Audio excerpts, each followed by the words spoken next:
흔히 사람들이요, 우리 인생을 바라보며 관계의 동물이라는 표현들을 종종 사용합니다. 우리는 살아가면서 수많은 관계들 가운데 살아가요. 태어나는 순간부터 부모와 자식의 관계가 형성되고요, 한참 자랄 때는 수많은 친구들, 교우 관계들이 형성됩니다. 그리고 결혼할 때는 배우자의 관계가 형성되고요, 또한 직장에서는 직장 동료 관계, 나중에는 부모가 되어 부모와 자식 간의 관계가 또한 형성됩니다. 근데 이런 관계들이 참 독특한데요, 이런 관계들이 어우러져서 우리의 인생을 만드는데 어떨 때는 이런 관계들이 우리에게 긍정적인 영향을 미칠 때가 있습니다. 한 사람의 좋은 만남을 통하여 우리가 행복하기도 하고, 또한 형통의 삶들을 살아가기도 하며 인생의 방향을 바로잡을 수 있기 때문입니다. 좋은 관계는 단순히 즐거움을 넘어 서로를 성장시키는 힘이 될 수도 있기 때문입니다. 좋은 관계를 맺으면요, 서로 신뢰 속에 깊이 있는 공감을 하고 서로 감정을 소통하며 외로움의 자리, 고통의 자리에서도 이겨낼 수 있는 힘이 있기 때문이에요. 여러분들은 어떤 관계를 주로 맺으며 살아가십니까? 여러분들이 맺는 관계는 여러분들에게 힘이 됩니까? 아니면 고통과 스트레스, 어떨 때는 힘겨움이 되는가에 대한 질문입니다. 오늘 본문 가운데 나오는 요셉과 요나단과 다윗의 관계, 다윗과 요나단의 관계는 둘도 없는 영적 소울메이트 관계를 형성하고 서로가 서로에게 든든한 버팀목이 되고 있어요. 오늘 본문의 이야기의 시작은요, 다윗을 향한 시기와 질투의 마음을 가지고 있는 사울로부터 출발합니다. 사울이요, 사람들이 다윗을 바라보고 다윗을 자기는 천천히고 다윗은 만만이라는 이야기를 들을 때 그 마음 가운데 끓어오르는 주체할 수 없는 분노들과 시기와 질투가 생겨납니다. 광기의 칼춤 같은 권력자의 그 위기 가운데, 그 두려움 가운데 다윗이 그대로 노출되어져 있는 상황이죠. 이때 다윗의 마음이 어땠을까요? 자기 바로 앞에 있는 그것도 왕이 끊임없이 자기를 죽이려고 할 때 아무 힘도 없는 다윗은 어떤 마음이었을까요? 너무나 두려웠을 거예요. 너무나 불안했겠죠. 혹 이러다가 죽는 것 아닌가라는 두려움들이 갑작스럽게 그의 마음을 지배할 때도 있었을 겁니다. 근데 이런 두려움 가운데서, 이런 위기 가운데서 그를 붙들어주고 두려움을 이겨낼 수 있도록 한 것은 다름 아닌 사울의 아들 요나단이었습니다. 오늘 우리가 읽었던 본문에 보면요, 본문 아닌데 사무엘상 18장 29절에 보면 다윗을 향한 사울의 감정이 그대로 나오는데요, 사울이 다윗을 더욱 두려워하여 평생에 다윗의 대적이 되니라. 이것이 사울의 마음이었어요. 이런 사울의 마음과는 다르게 아들 요나단은 다른 마음인데요, 사무엘상 18장 1절입니다. 함께 읽어보겠습니다. 다윗이 사울에게 말하기를 마침에 요나단의 마음이 다윗의 마음과 하나가 되어 요나단이 그를 자기 생명같이 사랑하니라. 아멘. 그를 자기 생명같이 사랑하였다라고 요나단의 마음을 표현하고 있습니다. 요나단의 사랑이 사울의 두려움을 이기고 다윗의 인생을 이끌어가고 있습니다. 추악한 시기와 질투의 시궁창 속에서 피어나는 마치 아름다운 꽃과 같이 요나단과 다윗의 우정은 아름다움을 피워내고 있어요. 어떻게 이런 우정들이 싹 틀 수 있었을까요? 어떻게 이런 아름다운 관계들이 형성될 수 있었을까요? 저는 오늘 말씀을 살피면서요, 요나단이 가지고 있는 모습, 다윗이 가지고 있는 모습을 살피며 주께서 우리를 향하여 또한 우리 공동체를 향하여 하시는 음성을 들을 수 있기를 주의 이름으로 축복합니다. 아멘. 어떻게 이런 복된 관계를 맺을 수 있었을까요? 너무 부러워요.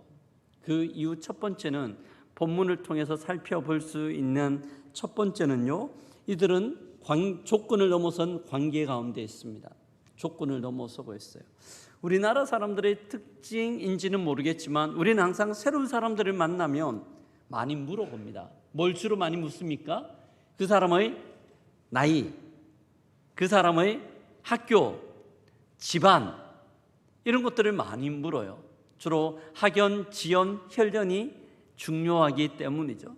뿐만 아니라 직장에서 일과 관계되어 만나는 사람들에게는 그 사람이 다니는 직장이 어딘지, 또한 어떤 일을 하는지, 그 회사가 어떤 규모인지를 쭉 묻습니다. 또한 배우자를 만나는, 또한 이성을 만나는 자리에서는요, 훨씬 더 많은 것들을 물어요. 많은 정보들을 얻기 위해서 그 사람의 직장이 어딘지, 또한 연봉이 어떻게 되는지, 또한 그 사람의 가정이 어떤지, 부모님은 무엇을 하시는지 참 많은 것들을 묻습니다. 근데 왜 우리가 이런 질문들을, 처음 본 사람인데도 이런 질문들을 할까요? 왜 질문할까요? 그 사람이 어떤 조건 가운데 있는지를 알기 위해서입니다. 혹 그 사람이 가지고 있는 조건이 내가 기대하는 기대치에 맞다라면 그 관계를 계속해서 이어가고 더 친밀하게 하겠지만, 혹 그 사람이 가지고 있는 조건이 내가 생각하는 것과는 다를 때, 조금 어긋날 때 그 관계들을 더 이상 이어가지 않거나 이어갈지 말지에 대한 고민들을 하기 위하여 조건들을 물어봅니다. 모든 것들이 조건이에요. 근데 오늘 본문 가운데 나오는 요나단과 다윗은요, 세상의 이치와는 조금 다른 결을 가지고 있습니다. 이들은 서로 다른 조건이에요. 그럼에도 불구하고 조건을 뛰어넘는 우정관계 가운데 들어가고 있는데, 이들이 가지고 있는 조건들을 한번 보실까요? 먼저 요나단입니다. 요나단은요, 이스라엘 나라 초대 왕, 그 초대 왕 사울의 첫 번째 아들이었습니다. 왕의 승계 계열 1위, 첫 번째가 바로 오늘 본문 가운데 나오는 요나단이었어요. 그래서 본문에서는요, 요나단을 그냥 요나단이라고 이야기하지 않고 사울의 아들 요나단이라고 계속해서 표현합니다. 그만큼 강조를 하고 있는 거죠. 누구도 넘볼 수 없는 막강한 권력, 막강한 지위에 있는 것이 요나단의 모습이었어요. 그의 조건이에요. 근데 다윗은 어떨까요? 비록 물론 다윗이 골리앗을 쓰러뜨리고 난 이후 수많은 사람들에게 그의 이름이 오르내리기도 하고 장안의 화제가 되기도 하였음에도 불구하고 그의 신분이 그렇게 바뀌어지지는 않았습니다. 그는요, 베들레헴이란 지역에서 양을 치는 목동 이새의 아들 중 막내 8번째였습니다. 이 객관적인 사실이에요. 그런데 주관적으로 그도 그의 신분에 대하여 그렇게 아주 높게 평가하지 않습니다. 사울의 신하들이 어느 날 사울의 명령을 받아 다윗을 죽이기 위해 모략을 꾸밉니다. 그 모략 가운데 하나가 다윗에게 가서 사울 왕의 사위가 될 수 있다라는 이야기를 해요. 근데 그 이야기를 들을 때 다윗이 반응하며 했던 말이요, 나는 가난하고 천한 사람이라, 나는 가난하고 천한 사람이어서 왕의 사위가 될 수 없다라는 이야기를 합니다. 이것은 그가 자기 자신에 대하여 주관적으로 가지고 있는 자기의 주권이라고 할 수 있습니다. 가장 높은 곳에 있는 요나단과 아주 밑에 있는 다윗 사이에는 절대 건널 수 없는 조건의 간극이 있어요. 그럼에도 불구하고 이 두 사람은 모든 조건을 뒤로하고 만남을 가지며 서로 이어지게 됩니다. 이 간극을 뛰어넘는 것은 쉽지 않음에도 불구하고, 제가 얼마 전에 유튜브를 하나 봤는데요, 그 유튜브 내용이 결혼정보회사에 관한 내용이었어요. 한 30대 중후반 여인이 결혼정보회사에 와서 인터뷰를 합니다. 자기를 쭉 소개를 합니다. 연봉도 이야기하고 학력도 이야기하고 외모도 이야기하는데 듣던 진행하는 사람이, 상담하는 사람이 괜찮네요? 좀 괜찮은 평가를 내렸습니다. 그리고 다 듣고 난 다음에 질문해요. 그렇다면 당신은 어떤 배우자를 원하십니까? 당신이 원하는 조건은 무엇이에요? 라고 이야기하자 이 여인이 쭉 이야기를 합니다. 저는요, 키는 180 이상이고요, 대기업에 다녀야 되고요, 연봉은 최소 8천 이상이어야 합니다. 그 부모님들은 노후 준비가 다 끝난, 장남은 절대 안 되고요, 차남이나 그 뒤에 셋째 정도 되면 괜찮을 거라 생각합니다. 근데 이 여인이 계속해서 이야기를 하는데 진행하는 분의 얼굴 표정이 굳어지기 시작하는 거예요. 마음속으로 생각했겠죠. 당신이 가지고 있는 조건으로는 그런 조건 절대 만날 수 없습니다 라는 의미였을 거예요.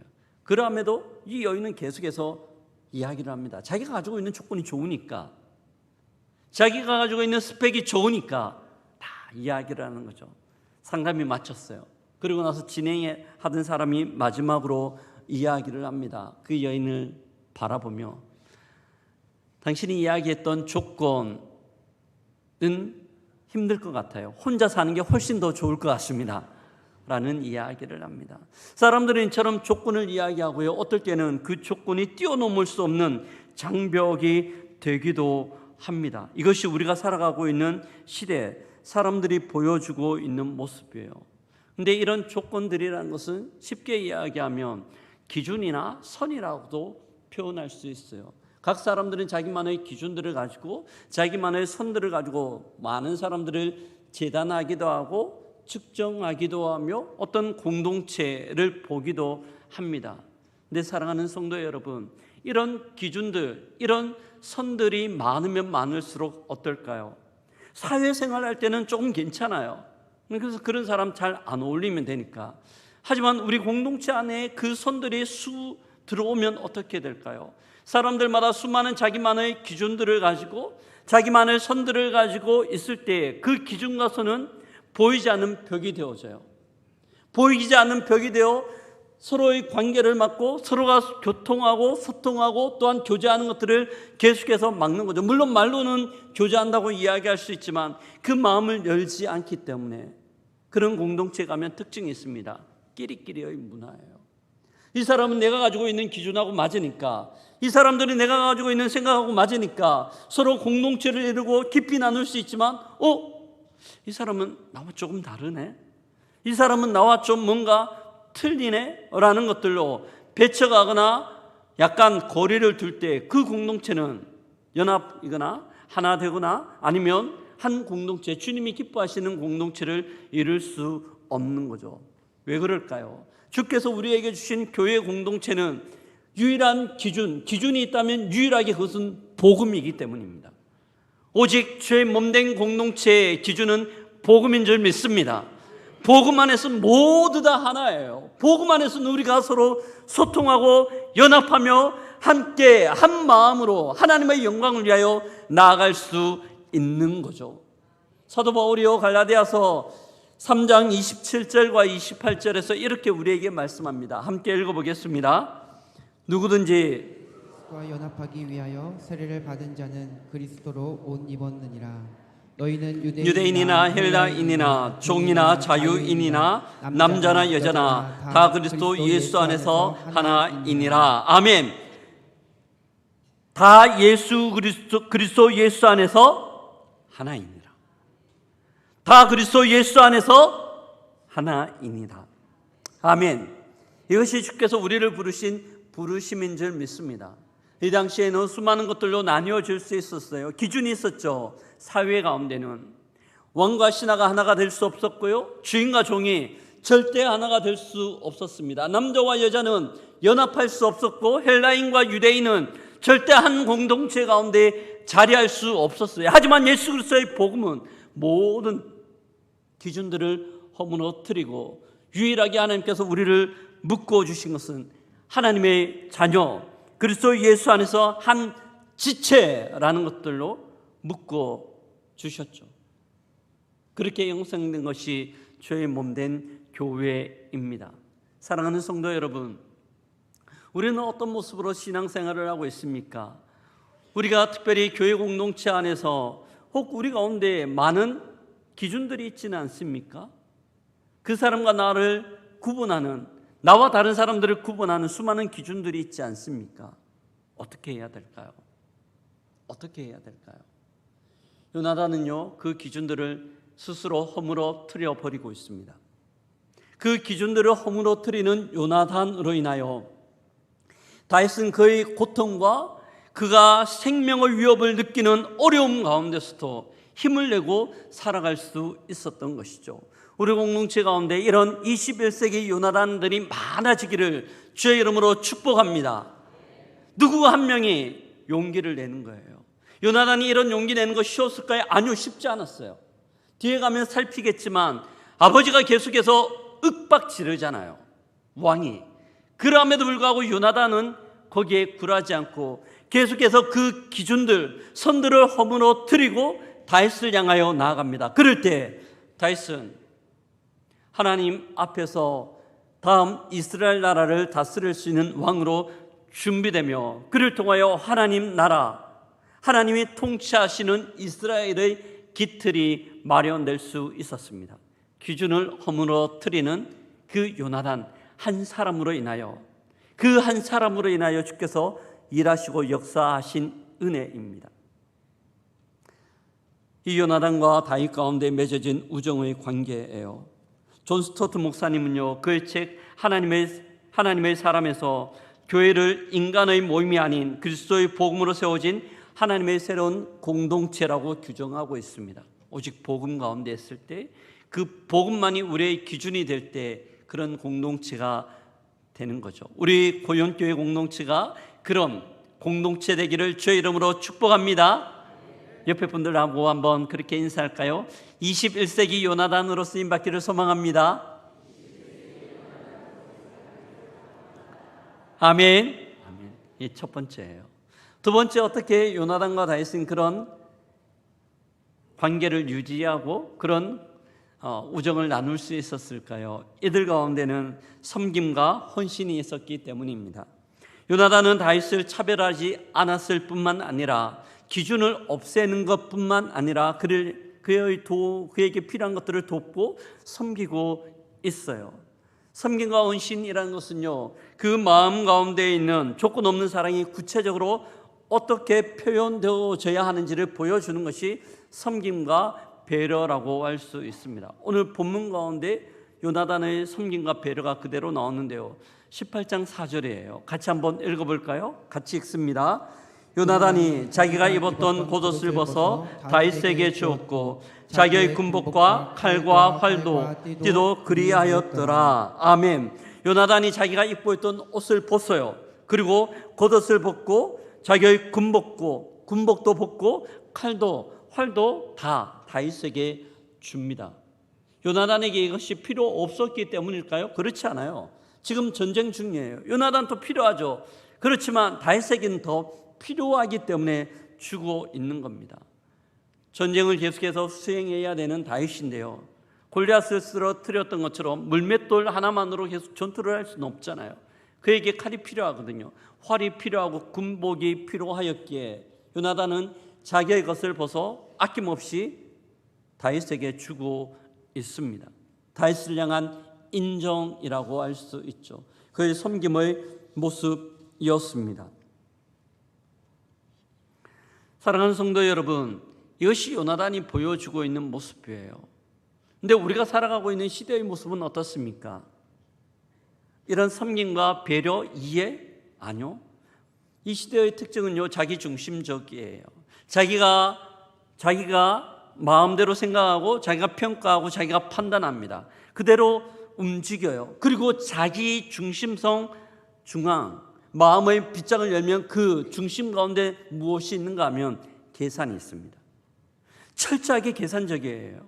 나에게 유익이 되면 내가 그를 섬기고, 나에게 어떤 이점이 생기면 그의 필요들을 채웁니다. 하지만 나에게 이익이 되지 않거나 손해가 이루어지면 절대 그렇게 하지 않죠. 제가 주중에요, 정치인 한 명을 만났습니다. 이야기를 나누는데 그런 이야기하는 거예요. 그가 막강한 권력을 가지고 있을 때에는 수많은 사람들이 자기 주위에 몰려들었다는 거예요.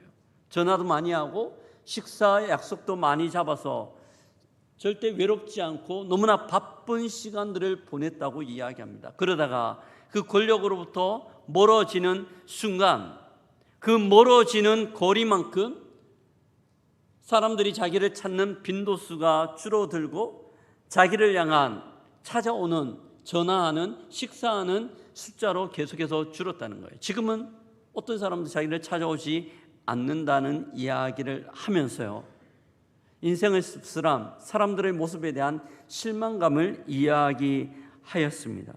왜 그럴까요? 그 중심 가운데 계산이 있기 때문에, 그 중심 가운데 자기 생각이 있기 때문입니다. 이런 모습 그대로 보여주는 것이요, 본문 가운데도 나오는데 사울의 신하들입니다. 사울 왕이 신하들과 요나단을 부르고 난 이후 다윗을 죽이라고 이야기합니다. 이때 신하들은요, 사울이 이야기하는 그대로 행하고 있어요. 왜 그랬을까요? 사울의 신하들은 다윗이 골리앗을 쓰러뜨릴 때 그 장면을 다 봤습니다.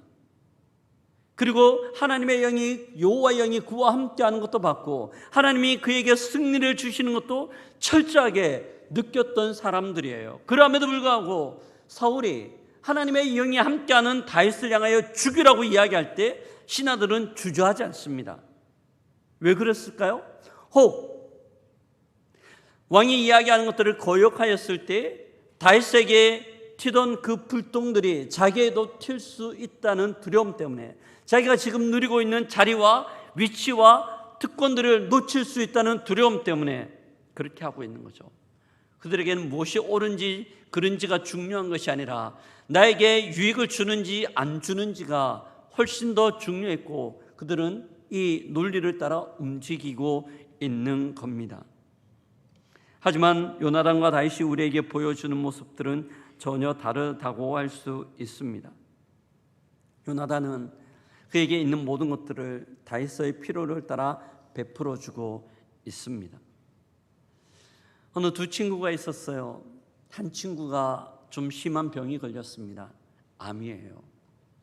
한 친구가 이 암 걸린 친구를 옆에서 수발하며 시간만 나면 병실에 찾아가 위로하고 격려하였습니다.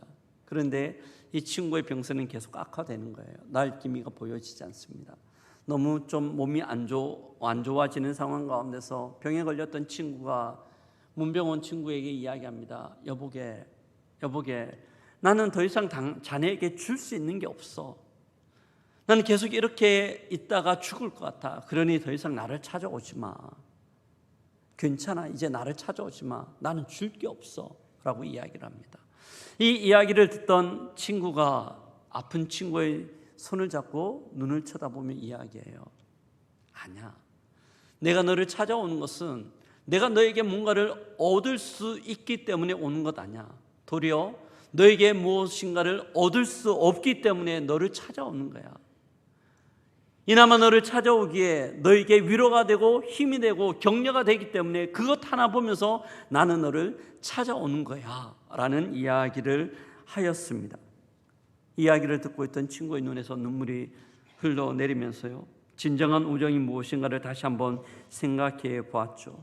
사랑하는 성도 여러분, 많은 관계는 내가 무엇을 얻을 수 있을까라는 기준들로 시작되지만, 하지만 진정한 관계는 내가 무엇을 그에게 섬길 수 있을까라는 관점으로 진행된다는 것들을 잊지 않았으면 좋겠습니다. 이것이 요나단이 다윗에게 보여주는 모습이며, 이 모습들로 인하여 다윗은 그 고통의 터널들을 지치지 않고 쓰러지지 않고 지나갈 수 있는 거예요. 우리가 좋은 관계를 맺을 때는요, 웃을 때보다 오히려 슬픔과 어려움 가운데 있을 때입니다. 그때 더욱더 진가를 드러내고 낼 수 있습니다. 사랑하는 성도 여러분, 우리 주위에 이런 우리의 도움을 필요로 하는 분들이 있습니까? 혹 우리의 따뜻한 말 한마디, 전화 한 통을 필요로 하는 분들이 있습니까? 특별한 것 아니에요. 옆에서 그냥 손을 꽉 한번 잡아주는 것, 그 손 잡아주는 것이 그들에게 용기가 되고 힘이 되는 거죠. 그가 어려울 때 잊지 않고 그를 향한 우리의 마음을 표현하는 21세기 요나단이 되기를 주의 이름으로 축복합니다. 아멘. 이를 통하여 우리는 더욱더 깊은 관계 가운데 나아갈 수 있습니다. 마지막 세 번째요, 어떻게 하면 우리는 깊이 있는 관계들을 만들어갈 수 있을까요? 그것은 영적 동지가 되어야 하는 겁니다. 믿음 가운데 우리의 우정이 서 있어야 해요. 위에서 살폈던 것처럼 많은 사람들은 자기 이익이나 또한 자기 계산에 근거하여 관계를 맺습니다. 하지만 요나단과 다윗의 우정이 굳건했던 이유들은 그것이 그들의 관계의 기준이 아니라, 관계의 출발점이 아니라 믿음, 하나님을 향한 신앙이 그들의 관계의 출발점이었습니다. 우리가 본문 앞부분에서 조금 전에 살폈던 것처럼 요나단이 다윗에게 군복을 벗어주고 겉옷을 주고 칼과 활을 주었습니다. 물론 다윗에게 필요했기 때문이죠. 근데 이것은 복선을 가지고 있어요. 단순히 다윗에게 필요한 것도 있지만 이것은요, 요나단이 그만큼 다윗을 신뢰하고 인정하고 있다는 의미입니다. 그가 벗어주었던 옷은요, 그냥 옷이 아니라 왕권을 드러내는 왕자의 옷이었어요. 그가 주었던 칼과 활은 권력을 가진 왕자만이 가질 수 있는 상징적 물건이었습니다. 요나단이 이것을 벗어주었다는 것은 하나님이 그와 함께 하시며 하나님이 그를 향한 계획을 갖고 있음에 대한 이해가 분명히 있었던 것이죠. 어떻게 할 수 있을까요? 사무엘상 14장 6절을 같이 한번 읽어보도록 하겠습니다. 함께 읽습니다. 우리가 이 할례 받지 않는 자들에게로 건너가자. 여호와께서 우리를 위하여 일하실까 하노라. 여호와의 구원은 사람이 많고 적음에 달리지 아니하였느니라. 아멘. 읽으면서 어디서 많이 본 것 같지 않습니까? 느낌이 좀 처음 보는 느낌은 아니죠. 다윗이요 골리앗을 쓰러뜨리러 나갈 때 했던 말과 흡사 비슷한 내용입니다. 근데 사랑하는 성도 여러분, 이 말을 누가 했을까요? 이 말을 누가 한지 아십니까? 관로 안에 좀 넣어주실래요? 노란색을 읽습니다. 요나단이 자기의 무기를 든 소년에게 이르되, 요나단이 했던 말이에요. 이전 요나단 또요 블레셋과의 전투를 나갈 때 하나님이 그와 함께 하시면 충분히 승리할 수 있다는 믿음의 고백들을 하고 나갔습니다. 이때 하나님께서 요나단을 도우며 하나님의 임재, 하나님의 함께 하심, 하나님의 능력들을 요나단은 직접적으로 느끼고 체험한 간증이 있는 신앙인이었습니다. 이런 와중에요, 요나단이 다윗이 골리앗과 싸우는 장면을 보았어요. 그러면서 깨달았습니다. 하나님의 영이 함께하는구나. 하나님이 강력하게 붙들고 계시는구나. 하나님이 사용할 하나님의 사람이라는 것들을 그는 깨달아 알게 됩니다. 그리고 그에게 있었던 모든 것들을 다윗에게 주는 것이죠. 사랑하는 성도 여러분, 요나단과 다윗이 맺었던 우정은요, 그냥 일반적인 우정도 중요하지만 그 위에다가 믿음의 반석이라는 것이 굳건하게 서 있습니다. 그 위에 요나단과 다윗은 깊이 있는 우정 관계를 맺고 있는 겁니다. 제가 이 본문들을 예전에도 많이 읽었어요. 그러면서 잘 이해가 되지 않았습니다. 명쾌하지 않았어요. 요나단 어떻게 이럴 수 있을까? 아버지가 이렇게 싫어하는데 싫어한다라면 다윗을 죽이는데 앞장서지는 못한다 하더라도 다윗을 도와주는 것은 하지 않아야 되는 것 아닌가? 아버지가 그렇게 싫어하시는데 왜 이렇게까지 할까라는 풀리지 않는 의문이었습니다. 근데 설교를 준비하면서요 알게 되었어요. 요나단이 이렇게까지 할 수밖에 없었던 이유는 하나님이 다윗과 함께 공통 분모가 되었어요. 그 믿음 가운데 서 있었기 때문입니다. 이 믿음 가운데 서 있다는 것들을 조금 더 알 수 있는 것이요, 사무엘상 20장 42절 두 사람의 맹세 가운데 나옵니다. 함께 읽어보겠습니다. 요나단이 다윗에게 이르되 평안히 가라. 우리 두 사람이 여호와의 이름으로 맹세하여, 여기까지입니다. 여호와의 이름으로 맹세하고 있습니다. 하나님의 이름으로 맹세하는 거죠. 인간적인 호감에는 한계가 있어요. 우리의 중심성으로는 진정한 우정을 지속할 수가 없습니다. 하지만 하나님의 언약 안에 영적 동지는요, 그것을 계속해서 이끌어갈 수 있습니다. 세상은 자기 중심이 되어 이 우정을 만들어가지만 믿음의 사람들은 하나님이 중심이 되어 언약을 지속해 갑니다. 인간적인 우정은 조건에 따라 변하지만 믿음에 근거한 우정은 언약과 사명 때문에 지속됩니다. 인간의 우정의 시작은요, 감정에 따라 시작되어져요. 하지만 하나님의 언약에 근거한 약속들은 헌신으로 계속해서 유지되는 것들을 볼 수 있습니다. 감정에 따르지 않는 거죠. 이것은 요나단이 다윗에게 보여준 우정이었고 섬김이었습니다. 다윗만이 요나단만 했을까요? 그렇지 않아요. 이후 다윗이요 이스라엘 나라의 왕이 됩니다. 고대 시대 때는 왕이 되면 이전 왕이었던 모든 일과들을 몰살시켜요. 언제 그들이 모함을 일으키고 반역을 일으켜서 왕권을 흔들어 놓을 수 있다는 두려움, 위기의식 때문이에요. 사울의 손자이고 요나단의 아들이 한 명 있었습니다. 무비보셋이에요. 원래 같았으면 이 다윗은 왕이 되면서 무비보셋을 찾아 죽여야 됩니다. 이 두려움 때문에 무비보셋이 계속해서 숨어 살았어요. 근데 어느 날 다윗이 알게 됩니다. 사람들을 풀어 무비보셋을 다 찾아서 데리고 옵니다. 다윗 왕 앞에 선 무비보셋 두려웠을 거예요. 아, 여기서 난 죽는구나. 여기서 난 죽는구나. 하지만 다윗이요, 무비보셋을 죽이지 않습니다. 옛적 사울 왕가가 가지고 있던 모든 토지들을 무비보셋에게 주며 왕의 식탁에서 식사할 수 있는 특권들을 줍니다. 왕이 인정하는 사람, 왕이 존중하는 사람이라는 표현들을 하게 되는 거죠. 왜 그랬을까요? 이전 요나단과 맺었던 언약 때문이었습니다. 하나님 약속에 근거한 그 언약이 있었기에 그는 무비보셋을 쳐낼 수 없었고 오히려 더 깊이 이해하고 자기의 품 안에서 무비보셋을 보호하고 있는 거죠. 하나님 언약에 근거하여 믿음이란 반석 위에 세워진 우정이었기 때문입니다. 근데 이것이 쉬울까요? 이것이 쉬울까요? 요나단과 다윗은 이렇게 했지만 우리 시대는 참 쉽지 않아요. 어려워요. 맞아요. 어떻게 가능할까요? 우리가 그 우정을 경험해야 돼요. 우리가 그 우정을 경험해야 합니다. 예수님께서 우리를 향하여 친구라 말씀하시며 복음으로 우리에게 보여주신 우정을 경험해야 하는 것이죠. 베드로전서 2장 24절에서 말씀합니다. 함께 읽어보겠습니다. 친히 나무에 달려 그 몸으로 우리 죄를 담당하셨으니 이는 우리로 죄에 대하여 죽고 의에 대하여 살게 하려 하심이라. 그가 채찍에 맞음으로 너희가 나음을 얻었나니. 아멘.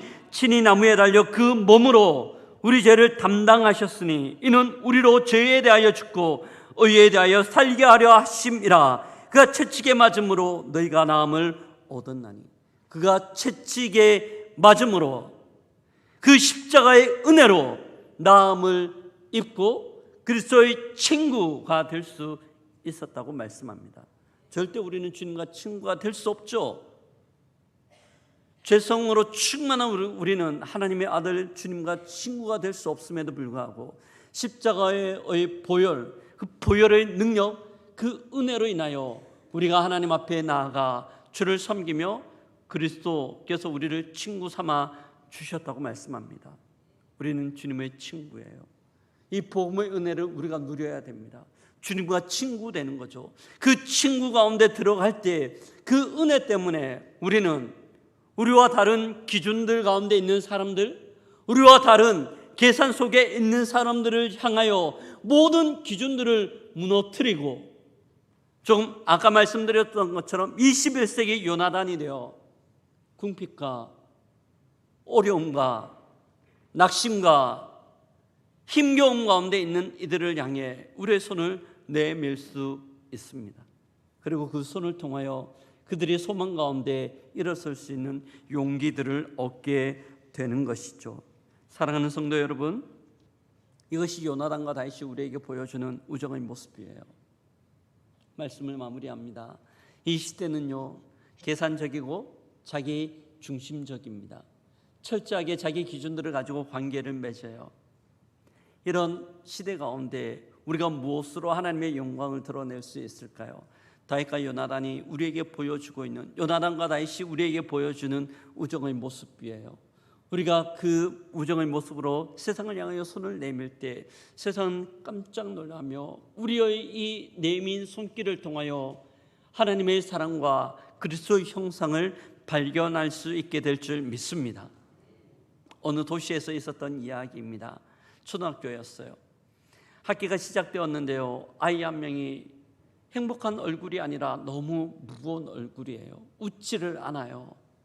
학교 오기 싫어하는 그런 표현들을 합니다. 선생님이 왜 이럴까? 이 아이를 지켜보다가 이 아이가 반에서 왕따 당하고 있다는 것들을 발견했습니다. 어떻게 해야 되지? 어떻게 이 아이를 도울 수 있을까 고민하다가 한 가지 방법을 만들어냈어요. 비밀 친구 만들기 게임이었습니다.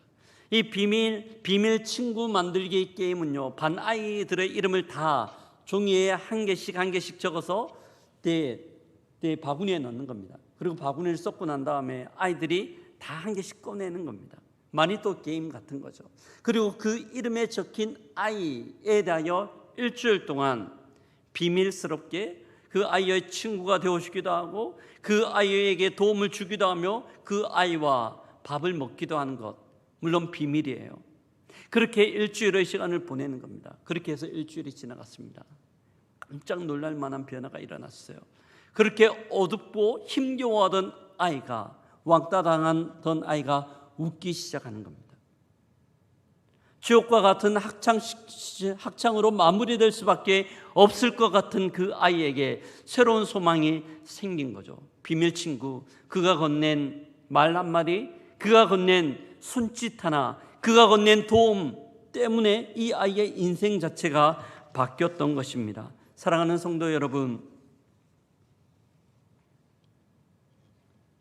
우리는 어느 편에 서 있습니까? 두려움에 갇혀 사울과 같은 관계를 맺고 있습니까? 아니면 사랑으로 두려움을 이겨낸 요나단과 같은 관계를 맺고 있습니까? 우리에게 주어진 일주일의 삶들 가운데 우리 주위를 한번 돌아봤으면 좋겠습니다. 우리 주위에 도움이 필요한 이들이 없을까요? 우리의 위로가 필요한 이들이 없을까요? 우리의 섬김이 필요한 이들이 없을까요? 그들을 향하여 우리의 손을 내밀고 이 땅 가운데 벽들과 선들로 단절된 관계들이 우리의 섬김을 통하여 회복되고 무너지는 은혜가 있기를 주의 이름으로 축복합니다. 아멘.